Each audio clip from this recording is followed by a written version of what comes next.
The Department of Social Development has placed Lumka Oliphant, the Acting Deputy Director-General for Corporate Support Services, on precautionary suspension effective from Monday, the 1st of September. This follows serious allegations of mismanagement said to have happened during her 12-month tenure as Acting Deputy Director-General. The allegations are said to be linked to the Auditor-General's findings on two major programs, the Integrated Justice System and the National Integrated Social Protection Information System. For her part, Oliphant alleges that she is being targeted and victimized by Minister Sisisi Tolashe, who she alleges is seeking to settle political scores with her predecessor, Bathabile Dlamini.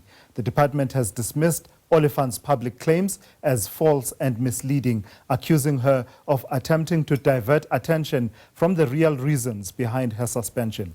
So let's speak to political analyst Swana to just get a perspective on the story. He joins me now for that conversation. Good afternoon and thank you for your time. Precautionary suspension is the argument from the department, but Lumka Oliphant says I am being victimized and this follows a trend in which my work was being undermined and I was being demeaned and undermined within the department. Have you been able to make heads or tails around this particular story? Thank you, Tolashe. I cannot say I have made head or tail because once people are fighting, the truth is usually the first casualty. However, if we look into historical trends within the public sector in South Africa, we are aware that disciplinary processes have been used to purge undesirable persons from the employment of the state. The allegations that have been made by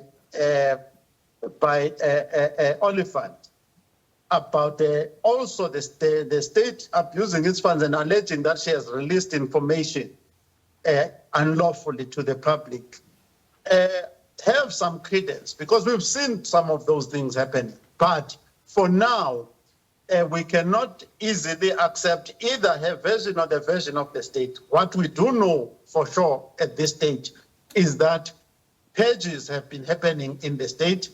Whistleblowers have been victimized in the state. Yeah. So the layer of political intrigue, how much complexity does it add to this particular conversation? Because part of what Lumka Oliphant is saying is that this has to do with rivalries within the political space.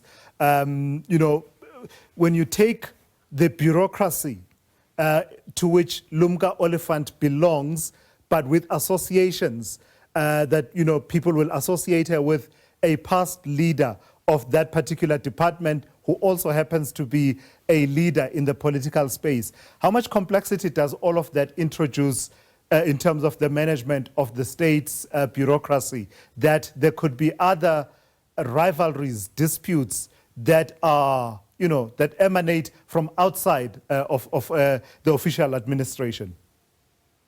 This is exactly the problem, because the comrades, and even the DA, by the way, have often wanted to appoint their own members on political grounds. So she doesn't deny, Oliphant doesn't deny a close relationship with Bathabile Dlamini.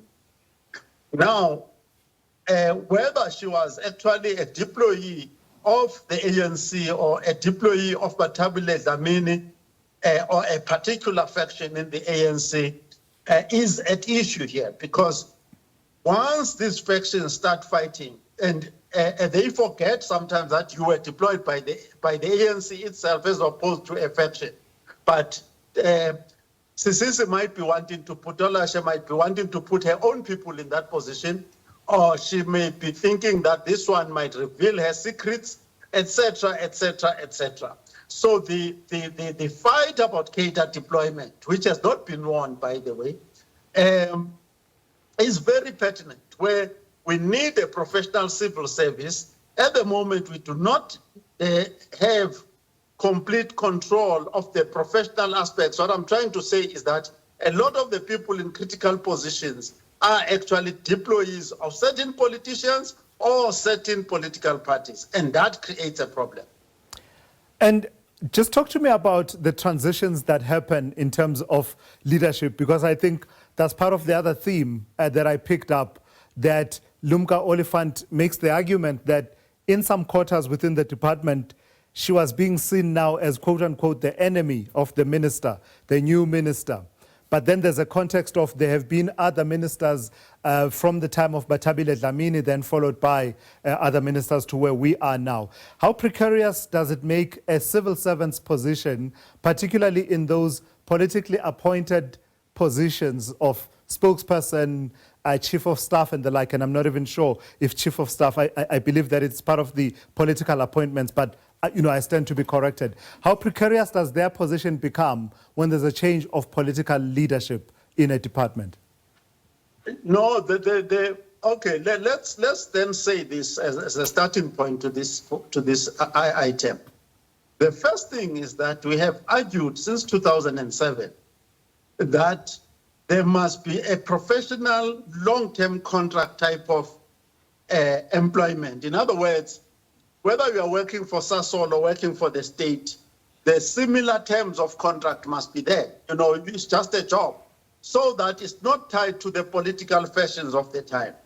Now, the second consideration why such a position would be attractive is that within political parties, certainly even the two big ones, the ANC and the DA, for you to be secure in your job, even if it's a so-called political appointment, because these parties are either sometimes controlled by funders, controlled by factions, you could be deployed legitimately by your own political party, and a faction within your same political party turns against you and wants to remove.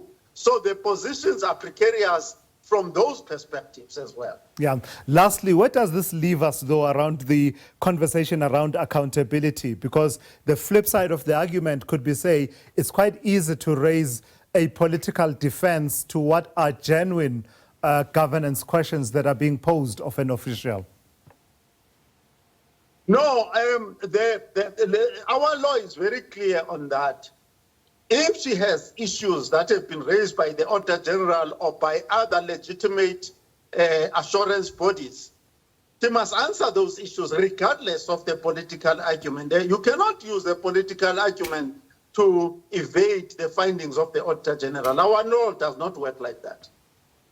All right, let's leave it there. Thank you for your time this afternoon, Sandile Swana. Thank you so much. Political analyst there, weighing in on that story involving Lumka Oliphant with the Department of Social Development. I do need to mention that we did reach out to both Lumka Oliphant as well as the department.